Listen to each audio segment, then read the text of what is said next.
Hello students, स्वागत है आप लोगों का एक बार फिर से स्टडी टैग पर। वीडियो स्टार्ट करने से पहले अगर आप इस चैनल पर नए हैं तो प्लीज़ चैनल को सब्सक्राइब करें और शेयर करें अपने उन दोस्तों को जिन्हें इसकी ज़रूरत है। तो ये है आपका BEDSV 101 मूल्यपरक शिक्षा के मोस्ट इंपॉर्टेंट क्वेश्चन जो आपके एग्ज़ाम में आपको देखने को मिलेंगे। ये वीडियो है इग्नू स्टूडेंट्स के लिए। चलिए इसे स्टार्ट करते हैं। आप चाहें तो इसे नोट कर सकते हैं या फिर आप बाद में स्क्रीनशॉट लेकर भी आप इसे नोट कर सकते हैं। सबसे पहले है आपका पहला क्वेश्चन जो है शिक्षा और मूल्यपरक शिक्षा के बीच संबंध की चर्चा कीजिए। मूल्योन्मुख शिक्षा की आवश्यकता का वर्णन कीजिए। ठीक है, तो सबसे पहले इसका हम इंट्रोडक्शन, अगर क्वेश्चन में भूमिका पूछा है तो भूमिका लिखेंगे, अगर नहीं पूछा तो आप इसी को इंट्रोडक्शन बनाकर भी लिख सकते हैं। ठीक है, तो इसका इंट्रोडक्शन क्या है या इसकी भूमिका क्या है कि शिक्षा किसी भी समाज की रीढ़ होती है। ठीक है, ये व्यक्ति को सोचने, समझने और आगे बढ़ने की शक्ति देती है। लेकिन अगर शिक्षा में अच्छे संस्कार ना हो तो वह अधूरी रह जाती है। इसलिए शिक्षा के साथ मूल्य शिक्षा भी ज़रूरी होती है ना। नेक्स्ट है शिक्षा का अर्थ। शिक्षा का अर्थ हम क्या समझेंगे इसका कि शिक्षा का मतलब सिर्फ किताबों का ज्ञान नहीं है, ये व्यक्ति की सोच, समझ और कौशल को विकसित करती है। शिक्षा हमें जीवन में आगे बढ़ने लायक बनाती है, यह सही निर्णय लेने की क्षमता देती है। अगला है मूल्यपरक शिक्षा का अर्थ क्या है। अभी हमने शिक्षा का अर्थ पढ़ा, अब हम पढ़ेंगे मूल्यपरक शिक्षा का अर्थ क्या है। मूल्यपरक शिक्षा अच्छे और बुरे की पहचान सिखाती है। ये ईमानदारी, सत्य और करुणा जैसे गुणों को विकसित करती है। इससे व्यक्ति अच्छा इंसान बनता है। ये जीवन को सही दिशा देती है। ठीक है, नेक्स्ट है शिक्षा का उद्देश्य। अब शिक्षा का उद्देश्य क्या होना चाहिए कि शिक्षा का उद्देश्य ज्ञान देना है। ये व्यक्ति को आत्मनिर्भर बनाती है, साथ ही समाज और व्यावसायिक विकास भी करती है। शिक्षा व्यक्ति को समाज के लिए उपयोगी बनाती है। ठीक है, नेक्स्ट है मूल्यपरक शिक्षा के उद्देश्य क्या है। अभी हमने शिक्षा के उद्देश्य पढ़ा, अब हम पढ़ेंगे मूल्यपरक शिक्षा के उद्देश्य क्या है। इसका मुख्य उद्देश्य चरित्र का निर्माण, मतलब कि हमारा चरित्र है उसका निर्माण करना है। ये जिम्मेदारी और अनुशासन सिखाती है, व्यक्ति में नैतिक सोच विकसित करती है, समाज में अच्छे नागरिक तैयार करती है। कौन करती है? मूल्यपरक शिक्षा। नेक्स्ट हम पढ़ेंगे शिक्षा और मूल्य शिक्षा का संबंध क्या है। तो शिक्षा बिना मूल्य के दिशाहीन हो जाती है। मूल्य शिक्षा शिक्षा को सही रास्ता दिखाती है। दोनों एक दूसरे को पूरा करती हैं, एक के बिना दूसरा अधूरा है।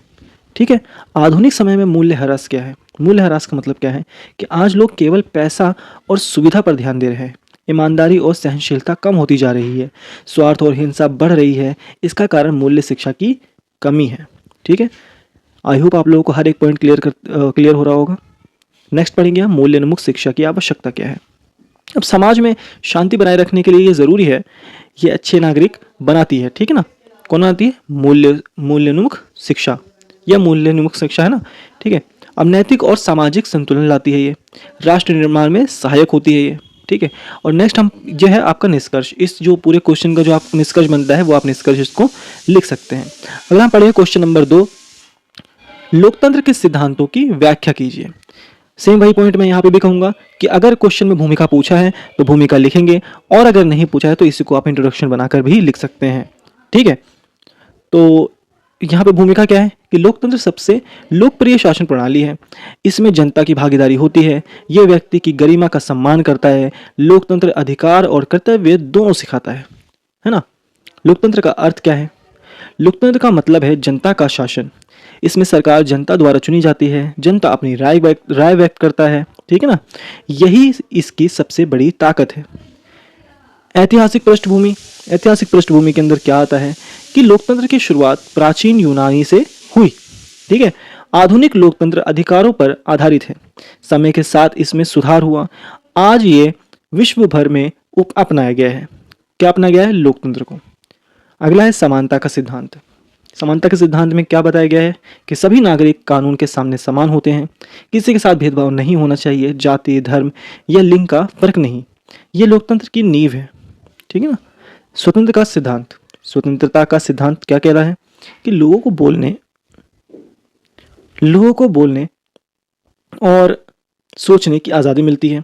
अपनी राय रखने का अधिकार होता है। यह व्यक्ति को आत्मविश्वास देता है। ठीक है, बिना स्वतंत्रता लोकतंत्र अधूरा है। अगर हम पढ़ेंगे न्याय का सिद्धांत। हर व्यक्ति को निष्पक्ष न्याय मिलना चाहिए, है कि नहीं। अमीर और गरीब दोनों के लिए कानून एक जैसा हो। यह समाज में संतुलन बनाता है। न्याय लोकतंत्र को मजबूत करता है। नेक्स्ट है बहुमत का शासन। अब बहुमत का शासन क्या है कि निर्णय बहुमत के लिए जो निर्णय होता है वो बहुमत से लिए जाते हैं, है ना। हमारे लोकतंत्र के अंदर, लेकिन अल्पसंख्यकों के अधिकार सुरक्षित रहते हैं। बहुमत तानाशाही नहीं हो सकता, यही लोकतंत्र की सोच है। ठीक है ना, जो बहुमत है वो कभी तानाशाह नहीं हो सकता। जन सहभागिता क्या है? जनता चुनावों में भाग लेती है, अपनी सरकार चुनती है, इससे शासन जवाबदेह बनता है। लोकतंत्र तभी मजबूत होता है। ठीक है ना। उत्तरदायी सरकार, जो सरकार उत्तर दे सकती है, उत्तर देने के योग्य है। सरकार जनता के प्रति जवाबदेह होती है। गलत काम पर सवाल उठाए जाते हैं, सरकार को जवाब देना पड़ता है। यही लोकतंत्र की ताकत है। और लास्ट में वही आपका निष्कर्ष आ जाता है। पूरी जो क्वेश्चन है उसका आप निष्कर्ष लिखेंगे छोटे करके। ठीक है। क्वेश्चन नंबर 3, भारतीय संस्कृति में अंतर्निहित मूल्यों की व्याख्या कीजिए। सेम यहाँ पे भूमिका लिखा हुआ है, और नहीं आएगा तो आप इंट्रोडक्शन बना के इसे लिख सकते हैं। ठीक है ना। तो भारतीय संस्कृति बहुत प्राचीन है। ये नैतिक और मानवीय मूल्यों पर आधारित है। इसका उद्देश्य अच्छा जीवन जीना सिखाना है। ये पूरे विश्व को प्रभावित करती है। ठीक है। जो कौन करती है? भारतीय संस्कृति। भारतीय संस्कृति का अर्थ, संस्कृति जीवन जीने का तरीका है। इसमें परंपराएं और आचार आते हैं। ये पीढ़ी दर पीढ़ी चलती है। ये समाज की पहचान होती है ना। सत्य का मूल्य, सत्य का मूल्य क्या है? सत्य को सबसे बड़ा धर्म माना गया है। ईमानदारी जीवन को मजबूत बनाती है। सत्य से विश्वास पैदा होता है, ये समाज को जोड़ता है। ठीक है। अहिंसा का मूल्य क्या है? अहिंसा का मतलब किसी को नुकसान ना पहुंचाना। यह शांति और करुणा सिखाता है। महात्मा गांधी ने इसे अपनाया। यह विश्व शांति का मार्ग है। सहिष्णुता, अब सहिष्णुता क्या है? कि दूसरों के विचारों को सहन करना ही सहिष्णुता कहलाता है। भारत में सभी धर्मों को सम्मान मिलता है। यह विविधता में एकता लाती है, समाज को मजबूत बनाती है। ठीक है ना। सेवा भाव, सेवा भाव क्या है? दूसरों की मदद करना सेवा है। मानव सेवा को ईश्वर सेवा माना गया है। ये समाज में भाईचारा बढ़ाता है। भारतीय संस्कृति की पहचान है। क्या है? सेवा भाव। त्याग और तप, स्वार्थ छोड़कर दूसरों के लिए काम करना त्याग है। तप आत्मसंयम, ठीक है, सिखाता है। जो तप होता है वो आत्मसंयम सिखाता है। यह व्यक्ति को मजबूत बनाता है, समाज को दिशा देता है। वसुदेव कुटुंबकम, ये क्या है? कि पूरी दुनिया एक परिवार है। यह भारतीय सोच को दर्शाता है। यह विश्व भाईचारे की भावना है और मानवता का संदेश देता है। आध्यात्मिक दृष्टिकोण क्या है? आत्मा के विकास पर जोर दिया गया है। जीवन को केवल भौतिक नहीं माना गया। आध्यात्म जीवन को अर्थ देता है। ठीक है ना। मानसिक शांति देता है आध्यात्मिक जो दृष्टिकोण है। फिर वही निष्कर्ष आ गया जो आप पूरे क्वेश्चन का निष्कर्ष लिखेंगे। अगला क्वेश्चन है क्वेश्चन नंबर 7, सतत विकास एवं बच्चों में मूल्य संवर्धन। इसके बारे में थोड़ा सा हम समझेंगे। क्या है कि आज विकास के साथ पर्यावरण की समस्या बढ़ी है ना। इसलिए संतुलित विकास जरूरी हो गया है। यही से सतत विकास की अवधारणा आई है। यह भविष्य को सुरक्षित करता है। सतत विकास का अर्थ क्या है? अब एक ऐसा विकास जो आज की जरूरत पूरी करे लेकिन भविष्य को नुकसान ना पहुंचाए, संसाधनों का सही उपयोग हो। यह दीर्घकालीन सोच है, मतलब कि लंबी टाइम चलने वाली सोच है सतत विकास की अवधारणा। इसमें आर्थिक विकास जरूरी है, साथ ही सामाजिक और पर्यावरणीय संतुलन तीनों का साथ होना जरूरी है, तभी विकास टिकाऊ होता है। ठीक है ना। अगला है सतत विकास के उद्देश्य क्या है। सतत विकास के उद्देश्य क्या है? कि प्राकृतिक संसाधनों को बचाना है, प्रदूषण कम करना है, जीवन की गुणवत्ता सुधारना है, भविष्य सुरक्षित करना है। यही सतत विकास के उद्देश्य हैं। बच्चों में मूल्य शिक्षा का महत्व। बचपन सबसे सही समय होता है। इस उम्र में आदतें बनती हैं, मूल्य जीवन भर साथ रहते हैं। अच्छा नागरिक तैयार होता है बचपन में ही, है ना। तो बच्चों को बचपन से ही सिखाना शुरू कर देना चाहिए। विद्यालयों की भूमिका क्या बनती है इसके अंदर? कि विद्यालय अनुशासन सिखाता है, समूह में रहना सिखाता है, पाठ्यक्रम से मूल्य देता है। ठीक है ना। शिक्षक आदर्श बनते हैं, आइडल बनते हैं, जो आदर्श कहते हैं ना जिनको। परिवार की भूमिका, परिवार पहला स्थान है। माता पिता का व्यवहार असर डालता है बच्चों पर। घर से ही मूल्य शुरू होता है, सीखना शुरू होता है बच्चों का। यही नींव पड़ती है। कहाँ पड़ती है? परिवार के अंदर। शिक्षक की भूमिका क्या पड़ती है? कि शिक्षक मार्गदर्शक होते हैं, बच्चे उनकी नकल करते हैं, अच्छा व्यवहार सिखाते हैं, प्रेरणा देते हैं। कौन देता है? शिक्षक। अब गतिविधि आधारित शिक्षा क्या है? कि खेल से सीखना आसान होता है, कहानी से मूल्य समझ आते हैं, सीख रोचक बनती है, बच्चे जल्दी समझते हैं। ठीक है ना। तो खेल खेल में भी बच्चों को सिखाना चाहिए। और लास्ट में आता है आपका निष्कर्ष। क्वेश्चन नंबर 5, अच्छा शब्द का अर्थ एवं आत्मबोध बताइए। तो इसकी भूमिका क्या है? पहले अच्छा शब्द की, कि मनुष्य जीवन में अच्छे बुरे का फर्क करता है। यही से नैतिकता शुरू होती है। अच्छा व्यवहार समाज बनाता है, ठीक है, आत्मबोध जीवन को समझने में मदद करता है। अच्छा शब्द का सामान्य अर्थ क्या है? जो सही हो वही अच्छा है, जो दूसरों को नुकसान ना पहुंचाए, समाज के लिए लाभदायक हो, यही अच्छा कहलाता है। इसी को हम अच्छा कहते हैं। नैतिक दृष्टि से अच्छा क्या है? नैतिक दृष्टि से क्या है कि ईमानदारी अच्छा गुण है, सच बोलना अच्छा व्यवहार है, करुणा और दया अच्छे मूल्य हैं, ये चरित्र बनाते हैं, ठीक है, हमारा बिहेवियर तैयार करते हैं। सामाजिक दृष्टि से अच्छा क्या है? दूसरों का सम्मान करना, सहयोग करना, नियमों का पालन करना, यह सामाजिक अच्छाई है ना। आत्मबोध का अर्थ क्या है? जो आत्मबोध है इसका अर्थ क्या है? खुद को पहचानना आत्मबोध है, अपनी ताकत को और कमजोरी जानना, ठीक है ना, यह आत्मज्ञान होता है, व्यक्ति को समझदार बनाता है। कौन? आत्मबोध। आत्मबोध की तत्व क्या है? आत्मचिंतन जरूरी है, मतलब कि आत्मचिंतन मतलब कि अपने अंतरात्मा की जो चिंतन है वो जरूरी है। स्वयं को स्वीकार करना, गलतियों से सीखना, यही आत्मबोध है, ठीक है ना। आत्मबोध का महत्व क्या है?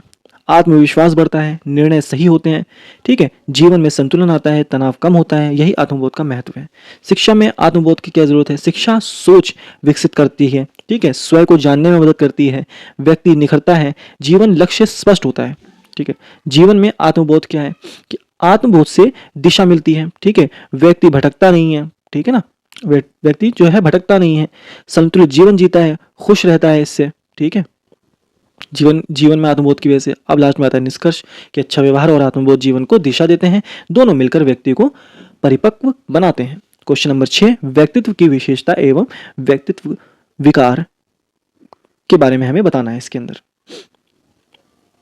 विकार के प्रकार, सॉरी इस क्वेश्चन को पूरा कर देते हैं। व्यक्तित्व के विशेषता एवं व्यक्तित्व के प्रकार के बारे में हमें इसमें डिस्कस करना है। तो हमें भूमिका के बारे में बात करते हैं इसमें कि हर व्यक्ति अलग होता है, उसका बोलना, सोचने और व्यवहार करने का तरीका अलग होता है, इसी को हम व्यक्तित्व कहते हैं। व्यक्तित्व जीवन भर विकसित होता रहता है। व्यक्तित्व का अर्थ क्या है? ठीक है, अब हम ये पढ़ेंगे कि व्यक्तित्व का अर्थ क्या होता है। कि व्यक्तित्व व्यक्ति के संपूर्ण व्यवहार को दर्शाता है, ठीक है ना, जो उसका संपूर्ण जो व्यवहार होता है उसको दर्शाता है। इसमें सोचना, भावना और आचरण शामिल होते हैं। यह व्यक्ति की पहचान बनाता है, यही उसे दूसरों से अलग करता है। अगला है व्यक्तित्व की प्रमुख विशेषताएं। सबसे पहला है कि व्यक्तित्व स्थायी होते हैं लेकिन बदल भी सकता है, ठीक है, ये जन्मजात और सीखा हुआ दोनों होता है। ये सामाजिक वातावरण से प्रभावित होता है। हर व्यक्ति का व्यक्तित्व अलग अलग होता है, ये इसकी विशेषताएं हो गई। आप इसे और भी बना के लिख सकते हैं। व्यक्तित्व मतलब हमारा जो बिहेवियर है उसी के बारे में इसमें बात हो रही है। भावनात्मक संतुलन क्या है, अभी इसके बारे में थोड़ा सा पढ़ेंगे कि भावनाओं पर नियंत्रण जरूरी है, ये अच्छे व्यक्ति की निशानी होती है। संतुलित व्यक्ति शांत और आत्मविश्वास होता है, वह दूसरों का सम्मान करता है, ठीक है, समस्याओं को समझदारी से सुलझाता है। ऐसे व्यक्ति समाज के लिए अच्छे होते हैं, ठीक है। सामाजिक समायोजन, अब इसमें देखते हैं क्या है कि व्यक्ति समाज में रहकर व्यक्तित्व बनाता है, परिवार और मित्र असर डालते हैं, समाज व्यवहार सिखाता है, इसी से सामाजिक व्यक्तित्व बनता है। व्यक्तित्व विकार का अर्थ क्या है, हम थोड़ा सा इसके बारे में समझेंगे कि जब व्यक्ति का व्यवहार असामान्य हो जाए, वह समाज में ठीक से घुल ना पाए, तब उसे व्यक्तित्व विकार कहते हैं। यह मानसिक असंतुलन से जुड़ा होता है। व्यक्तित्व के प्रकार क्या है कि कुछ लोग बहुत ज्यादा आक्रामक होते हैं, कुछ बहुत डरपोक या संकोची होते हैं, कुछ लोगों में आत्मविश्वास की कमी होती है, ये सभी विकार के रूप हैं। और कुछ लोग बहुत आत्मविश्वासी होते हैं, है ना। विकारों के कारण क्या है? गलत पारिवारिक माहौल, ठीक है, बचपन के बुरे अनुभव, मानसिक तनाव, सामाजिक दबाव, गलत संगत, दोस्तों से गलत दोस्त, ये सारी चीजें विकारों के कारण हो सकते हैं। सुधार के उपाय क्या है कि व्यक्ति के रिश्ते खराब हो जाते हैं, ठीक है ना, सुधार के उपाय क्या है इसके अंदर कि हम परामर्श और सही वातावरण जरूरी है। शिक्षा से सुधार संभव है। जो परिवार को ध्यान रखना चाहिए, परिवार में माहौल अच्छा रखना चाहिए, बच्चों के सामने लड़ाई झगड़े नहीं रखने चाहिए, अच्छे शब्दों का इस्तेमाल करना चाहिए, ये हमारे सुधार के उपाय हो जाते हैं। और लास्ट में आ जाता है निष्कर्ष, ठीक है ना। अब अगला है क्वेश्चन नंबर 7, सामाजिकरण एवं परिवार व सहकर्मी की भूमिका। सबसे पहला भूमिका, ठीक है, मनुष्य सामाजिक प्राणी है, वह समाज में रहकर जीवन सीखता है। सामाजिकरण इसी प्रक्रिया का नाम है। ये जीवन भर चलती रहती है। सामाजिकरण का अर्थ क्या है? सामाजिकरण वह प्रक्रिया है जिससे व्यक्ति समाज के नियम सीखता है, व्यवहार करना सीखता है, संस्कृति को अपनाता है। सामाजिकरण की प्रक्रिया क्या है? बच्चा देख कर सीखता है, अनुकरण करता है, अनुभव से समझता है, यही सामाजिकरण है। परिवार की भूमिका क्या आती है समाजीकरण के अंदर? कि परिवार पहला विद्यालय है बच्चे के लिए।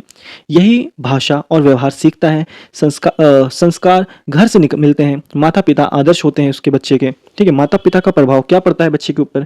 कि बच्चे उनकी नकल करते हैं, उनका व्यवहार बच्चे से उतरता है। प्यार और अनुशासन जरूरी है, यही व्यक्तित्व की नींव पड़ती है। ठीक है, नेक्स्ट पढ़ते हैं हम सहकर्मी समूह। सहकर्मी समूह क्या है? सहकर्मी मतलब दोस्त और साथी जो समान उम्र के होते हैं, के साथ उनके साथ वे पढ़ते हैं और खेलते हैं। इनका असर गहरा होता है, वो वहाँ से भी बहुत कुछ सीखते हैं, ऑब्जर्व करते हैं। सहकर्मी की भूमिका क्या है? कि दोस्त आत्मविश्वास बढ़ाते हैं, समूह में रहना सिखाते हैं, साझा व्यवहार सिखाते हैं, सामाजिकरण में समाज में रहना सीखते हैं, बोलचाल सीखते हैं, वहाँ की भाषा सीखते हैं, है ना। विद्यालय की भूमिका क्या आती है इसके अंदर? कि अच्छा वातावरण ज़रूरी है। ठीक है, विद्यालय नियम और अनुशासन सिखाता है, सामाजिक जिम्मेदारी सिखाता है, उसके विकसित करता है, समाज में कैसे बिहेव करना है वो सिखाता है विद्यालय। सामाजिकरण के परिणाम क्या आते हैं? कि व्यक्ति सामाजिक बनता है। ठीक है, समाज में जगह बनाता है, जिम्मेदार नागरिक बनता है ना। सामाजिकरण के ये परिणाम निकलते हैं। और निष्कर्ष के बाद निष्कर्ष लिख सकते हैं आप एंड में। नेक्स्ट पढ़ेंगे क्वेश्चन नंबर 8, मूल्य संवर्धक में माता पिता की भूमिका। तो पहला है, सबसे पहले भूमिका क्या आती है? कि बच्चे का पहला संपर्क माता पिता से होता है, यहीं से उसके मूल्य बनते हैं। माता पिता बच्चे के आदर्श होते हैं, उनकी भूमिका सबसे महत्वपूर्ण मानी जाती है। ठीक है, यह हम भूमिका के अंदर लिखेंगे। मूल्य संवर्धक का अर्थ क्या होता है? मूल्य संवर्धक मतलब अच्छे गुणों का विकास, जैसे ईमानदारी और सम्मान। ये जीवन को सही दिशा देते हैं। बचपन में ये आसान होता है। ठीक है, माता पिता प्रथम शिक्षक होते हैं बच्चे के। बच्चे देखकर सीखते हैं, माता पिता का व्यवहार असर डालता है, जो वे करेंगे वही बच्चा सीखेगा, इसलिए उदाहरण जरूरी है। अनुकरण का सिद्धांत। अनुकरण का सिद्धांत क्या है? कि बच्चा देखकर सीखता है, इसलिए माता पिता का आचरण महत्वपूर्ण है। माता पिता ऐसा माहौल बनाए घर का जिसमें बच्चा अच्छी चीजें सीखे। नेक्स्ट है नैतिक मूल्यों की शिक्षा। सच बोलना सिखाना। ठीक है, दूसरों की मदद करना, सम्मान देना, यही नैतिक शिक्षा है। यही नैतिक शिक्षा माता पिता को भी देनी चाहिए। ठीक है, अनुशासन की भूमिका, समय पर उठना और सोना, नियमों का पालन करना, जिम्मेदारी निभाना, यह सब घर से आता है ना। भावनात्मक सहयोग। भावनात्मक सहयोग का क्या है? कि प्यार और समझ जरूरी है। डांट से ज्यादा संवाद। डांट से ज्यादा मतलब संवाद मतलब समझाना, बातचीत करना, भावनाओं को समझाना, यह मानसिक संतुलन देता है। सामाजिक व्यवहार क्या है? मेहमानों से व्यवहार, बड़ों का सम्मान, छोटे से प्यार, ये सामाजिक मूल्य के अंदर आता है। आधुनिक चुनौतियां, उसको आधुनिक चुनौतियां भी देखने को मिलेंगी कि समय और मोबाइल बड़ी चुनौती है। सचेत पालन जरूरी है। ठीक है ना, कि ज़्यादा से ज़्यादा उसे सिखाएं कि क्या चीज़ बुरी, कौन सी जो टेक्नोलॉजी है वो बुरी है, कौन सी टेक्नोलॉजी हमारे लिए अच्छी है, ये चीज़ें उसे बतानी है। सकारात्मक वातावरण के अंदर रखना है उसको, नकारात्मक वातावरण से दूर रखना है। ठीक है ना। और फिर लास्ट में आता है निष्कर्ष। क्वेश्चन नंबर 9 है घर सीखने का प्रथम स्थान। इस पे चर्चा करनी है हमें। सबसे पहले आता है भूमिका, कि सीखने की शुरुआत, ठीक है ना, घर से होती है ना। बच्चे की शिक्षा स्कूल से पहले शुरू होती है। स्कूल से पहले शुरू होती है, कहाँ से होती है? घर से होती है। घर ही पहला विद्यालय होता है, यहीं से जीवन की शुरुआत होती है। घर का प्रभाव सबसे गहरा होता है। घर का अर्थ क्या है? घर सुरक्षित वातावरण देता है। ठीक है, और घर भावनात्मक और सामाजिक स्थान है, ये सुरक्षा देता है। ठीक है ना। घर पहला विद्यालय, इसके बारे में थोड़ा सा पढ़ेंगे कि बच्चा बोलना और चलना घर से ही सीखता है, यही से संस्कार मिलते हैं। माता पिता का कर्तव्य बनता है कि वो उसे अच्छे संस्कार दे, अच्छे बोलचाल सिखाए, अच्छी भाषा सिखाए और सम्मान देना सिखाए लोगों को। माता पिता शिक्षक, इसके बारे में थोड़ा सा पढ़ेंगे कि माता पिता मार्गदर्शन करते हैं, उनका व्यवहार शिक्षा बन जाता है। ठीक है ना। माता पिता को अच्छे से बिहेव करना चाहिए, क्योंकि बच्चा नकल करके ही सीखता है और अपने माता पिता को ही सबसे पहले देखना शुरू करता है कि वो क्या कर रहे हैं और क्या नहीं। संस्कारों का विकास, भाषा और आदतें घर से ही आती हैं। ठीक है, ये जीवन भर साथ रहती हैं। तो संस्कार का विकास कहाँ से होता है? सबसे पहले जो संस्कार सीखता है वो बच्चा अपने घर से ही सीखता है। तो उसे ऐसी चीज़ें सिखानी चाहिए माता पिता को, जो वो बच्चा बाहर जाके भी उनका जो नाम है वो रोशन करे। ठीक है ना। नैतिक शिक्षा, नैतिक शिक्षा क्या है कि सच बोलना, चोरी ना करना, दूसरों की मदद करना, ये सब घर से सीखता है, ठीक है ना, ये नैतिक शिक्षा के अंदर आता है। भावनात्मक विकास, घर प्यार देता है, समझ देता है, भावनात्मक संतुलन बनाता है, ठीक है, यही आत्मविश्वास देता है। नेक्स्ट है सामाजिक मूल्य। सामाजिक मूल्य के अंदर आता है सम्मान और सहयोग सिखाया जाता है समाज के अंदर, ये समाज में मदद करता है रहने में, ठीक है ना। नेक्स्ट है विद्यालय से पहले भूमिका। तो विद्यालय से पहले कहाँ पे एक जो सिखाया जाता है, घर नींव मजबूत करता है, विद्यालय आगे बढ़ाता है ना, कि घर के अंदर वो सीखता है कि बाहर के लोगों से कैसे इंटरेक्ट करना है, कैसे बोलचाल करना है, कैसे दोस्ती करनी है, ठीक है। और लास्ट में आता है आपका निष्कर्ष। क्वेश्चन नंबर 10 आता है, इस वीडियो का लास्ट क्वेश्चन है ये, मीडिया और उसके नकारात्मक प्रभाव। सबसे पहला भूमिका, ठीक है। आज मीडिया जीवन का हिस्सा बन चुका है, हर जानकारी मीडिया से मिलती है, ये समाज को प्रभावित करता है, इसका असर बहुत ज़्यादा गहरा होता है, ठीक है ना। नेक्स्ट है मीडिया का अर्थ क्या है। मीडिया सूचना का माध्यम है, ठीक है, जैसे क्या हो गया टीवी, ठीक है, और न्यूज़पेपर हो गया और रेडियो हो गया, ठीक है ना, ये सारी चीज़ें क्या है, ये संचार का माध्यम है, ठीक है। और ये खबरें पहुंचाता है, समाज को जोड़ता है, ये चीज़ें, ठीक है ना। मीडिया क्या करता है, मीडिया के प्रकार कितने हैं, प्रिंट मीडिया हो गया, इलेक्ट्रॉनिक मीडिया हो गया, सोशल मीडिया, सभी अलग अलग प्रभाव डालते हैं हमारे ऊपर, ठीक है। सकारात्मक प्रभाव पहले हम देखते हैं। सकारात्मक प्रभाव हमारे ऊपर कैसे पड़ता है कि जागरूकता फैलाता है, सूचना जल्दी मिलती है, ठीक है, और क्या बोलते हैं सच्ची क्या बोलते हैं सूचना देता है हमें ये। और भी काफ़ी सारी चीज़ें हैं, हमें सूचना आसानी से मिलती है, जल्दी मिलती है, जिसको भी किसी चीज़ की सूचना पहुंचानी होती है वो सूचना पहुंचा सकता है आसानी से, ठीक है ना। नकारात्मक प्रभाव इसके ऊपर क्या पड़ते हैं कि गलत खबरें फैलती हैं इसमें बहुत जल्दी, जल्दी तो सूचना मिलती है लेकिन सूचना गलत भी जल्दी बहुत फैलती है, अफवाह बढ़ती है इससे, डर और भ्रम पैदा होता है इससे, समाज प्रभावित होता है इससे, ठीक है ना। हिंसा और अश्लीलता बढ़ती है, गलत प्रभाव पड़ता है इससे। नैतिक मूल्यों पर असर, अभी हम थोड़ा सा इसके बारे में पढ़ेंगे नैतिक मूल्यों के ऊपर, कि संवेदनशीलता कम होती है, गलत चीज़ें सामान्य लगने लगती हैं, किससे, मीडिया की वजह से, है ना। बच्चों पर प्रभाव क्या पड़ता है, पढ़ाई से ध्यान हटता है, आदत खराब होती है, ज़्यादातर जो बच्चे होते हैं वो गेमिंग में लगे रहते हैं या फिर रील वगैरह स्क्रॉल करते रहते हैं, जिससे बच्चे खराब होते हैं, जिससे उनकी आदतें खराब होती हैं। गलत सूचना, वो उसका बच्चे का फोकस खराब हो जाता है। गलत सूचना क्या है कि अफवाहें तेजी से फैलती हैं, समाज में भ्रम पैदा होता है, ये चीज़ हमने पढ़ी नकारात्मक चीज़ें में।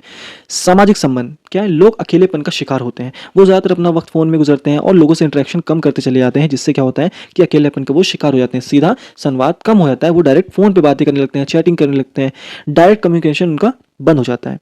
और ये लास्ट है इसका निष्कर्ष, इस क्वेश्चन का आप निष्कर्ष लिख सकते हैं। तो इस वीडियो की ये लास्ट क्वेश्चन था, बाकी ये पार्ट 1 है, पार्ट 2 कहते हैं आपको अगली वीडियो में देखने को मिलेगा, ठीक है।